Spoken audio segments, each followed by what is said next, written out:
Strategy మేము మీడియాలో discuss చేయం కదమ్మా. మా స్ట్రాటజీ మాకు ఉంటుంది. కింద కార్యకర్తలందరూ ఉత్సాహంగా పనిచేస్తున్నారు. సంస్థాగతంగా పార్టీని బలోపేతం చేసుకోవడం మాత్రమే కాకుండా ప్రజాపోరు వంటి కార్యక్రమాలు కూడా చేపట్టి వాళ్ళ ప్రజల వద్దకు వెళ్తున్నాము. రాష్ట్ర ప్రభుత్వం యొక్క వైఫల్యాలు కావచ్చు, అదేవిధంగా కేంద్ర ప్రభుత్వం ఆంధ్ర రాష్ట్రానికి అందించినటువంటి తన మద్దతు, సంపూర్ణ సహకారం, వీటన్నిటి గురించి కూడా ప్రజలకి తెలియజేసుకుంటూ మేము ముందుకు వెళ్తున్నాం. కనుక మా ప్రయత్నం కావచ్చు, మా స్ట్రాటజీ కావచ్చు మాకు.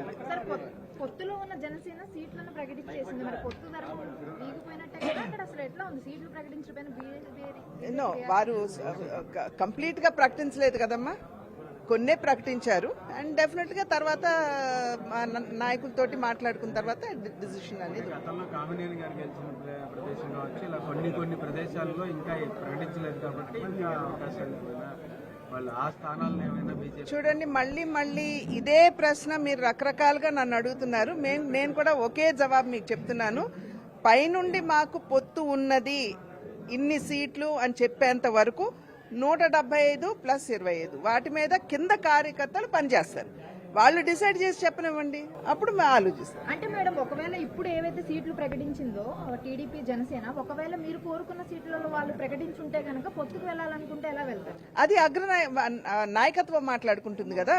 మా నాయకత్వం వారి నాయకత్వంతో మాట్లాడుకుంటుంది. ఆ తర్వాత వారు రాజీకి వస్తారు, అండర్స్టాండింగ్కి వస్తారు. అది వారి మాటల మీద ఆధారపడి ఉంటుంది.